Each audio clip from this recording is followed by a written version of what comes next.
All right, why don't we, before you continue, let's just Take do a roll. roll call, make sure we've got an official meeting. I will say the name, and if you're here, please say present or you're here. George Baumgarten, Present.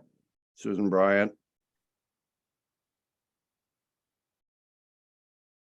Susan, are you here?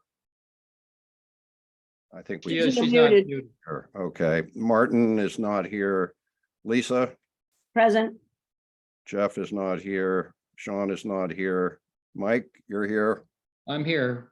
Lori, I'm here. you're here, and I'm here. Okay, so we have a And quorum. I'm here audio wise as well, Susan. Okay.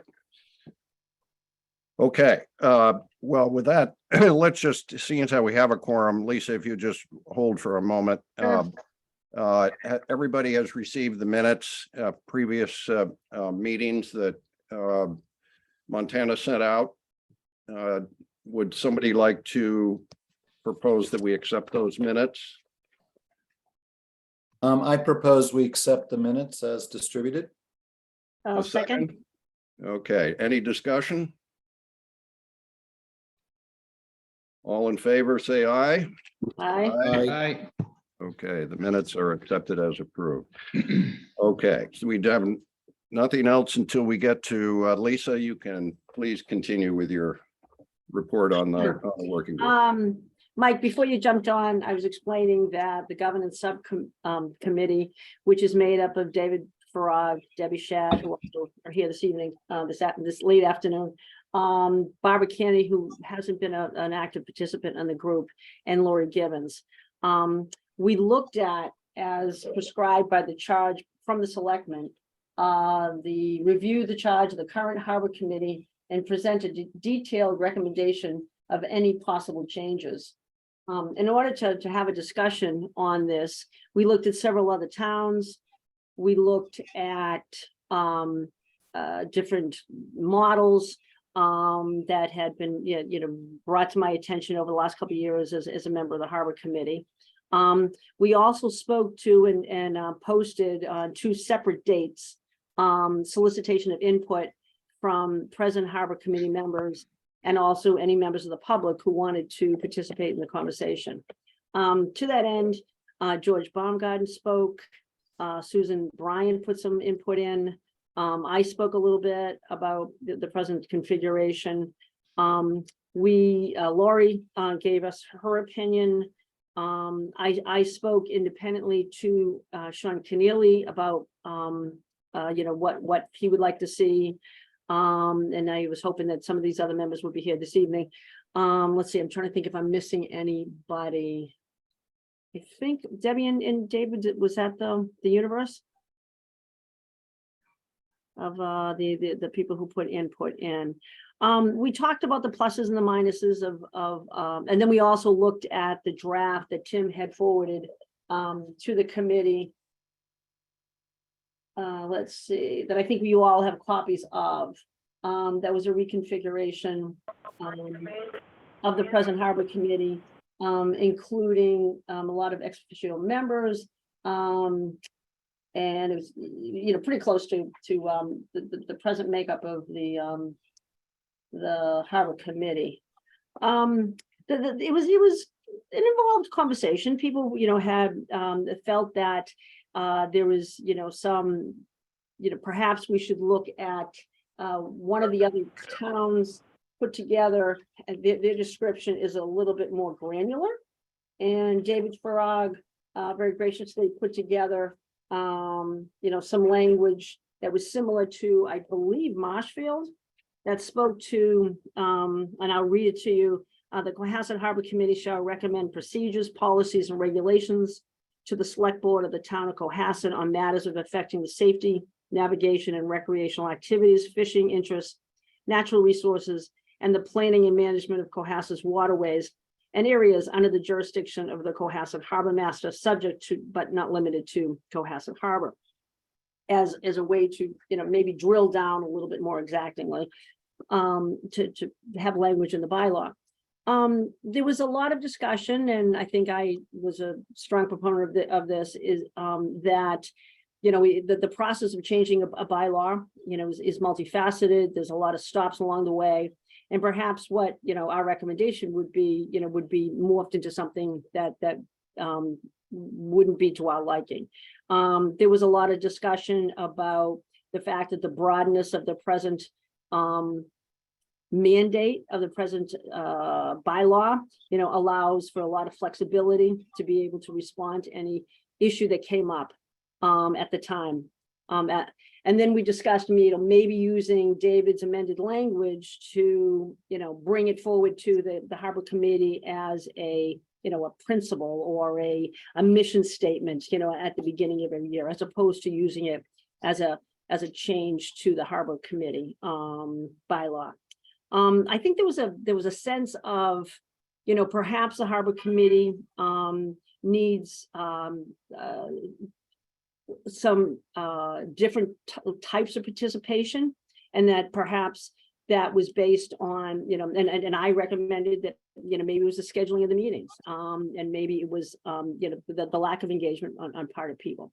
So it seemed that there was a support for keeping the present participants as enumerated members of the Harbor Committee. There was a sense that there was knowledge coming from the different institutions that are helpful to any discussion, and that there was also open seats on that weren't necessarily aligned to any particular group, stakeholder, whatever term you want to use, and that without some sort of truly compelling reason, is there really a need to change the bylaw? So that's kind of where we ended up. We had a motion to leave the present Harbor Committee as is. The only other exception would be to, there was some discussion about the shellfish constable, and would that be helpful to have that office, ex officio office, be also enumerated. And I mentioned, and I want others who were there to also speak to this, that, that Josh has been great. He's been active, and he's been a participant whenever asked. So, maybe that's not necessary to change that piece, but, so that's kind of where we left it. I mean, our charge is to, come and do some research and then give it an opinion, and that was our collective opinion to the Harbor Committee. And then the Harbor Committee, as you all know, we're an advisory committee to the selectmen. So it was, we're now bringing it forward for you all to discuss and see if that's the sort of recommendation we want to bring forward to the selectmen. I don't know if David and Debbie, who are here, who were so kind to join us this afternoon, wanted to add anything. If that's okay.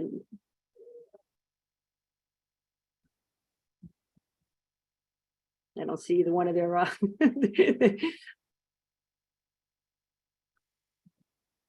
David. Okay. Okay. So I suppose I leave it up to the collective wisdom of the Harbor. Oh, there you go, Deb. Yeah. No, I think that sums up our discussion last night pretty well. Okay. Yeah, no, that sums it up. I mean, yeah. So what is your recommendation to the Harbor Committee? Our recommendation to the Harbor Committee is that we don't see any reason to change the present bylaw. Okay. Does anybody on the Harbor Committee have any comments on that? Any thoughts?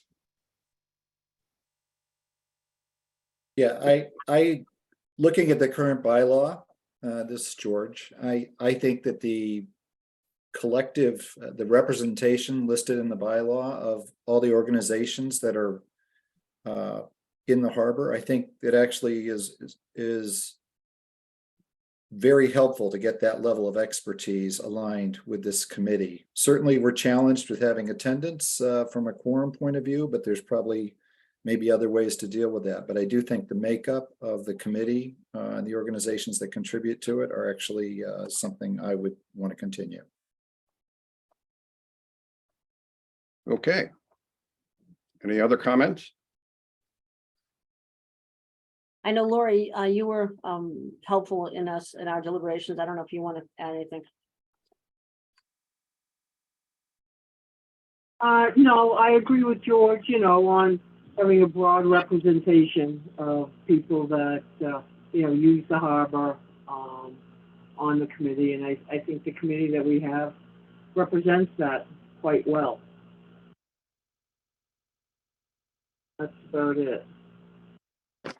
Okay, so I guess we've taken care of that one. No And need I to think have, that it does say that there's representation from the fishing fleet, right? Correct. That's the presence bylaw, Susan. That's been that way for 50 years. Okay, if there are no further comments, let's move on to the next agenda item, which is a vote for the chair of the Harbor Committee. Do we have any candidates? Anybody would like to be chair? Yes, Tim, I'm proposing myself as a candidate for chair. Do we have anybody else? Do we, would somebody like to move that George be the new chair of the Harbor Committee? Yeah, I'll move to nominate George Baumgarten for the chair of the Is harbor. there a Committee. second? Second, All in favor? Aye. aye. Sounds like a majority. Thank you very much. With that, if there are any other business that anybody would like to bring up? If not, thank you all for being here and congratulations, George. Best of Thank you, luck. Tim. I'll coordinate with Thank you all. Montana on the next meeting. Thank you. Thank you. Appreciate everybody coming on.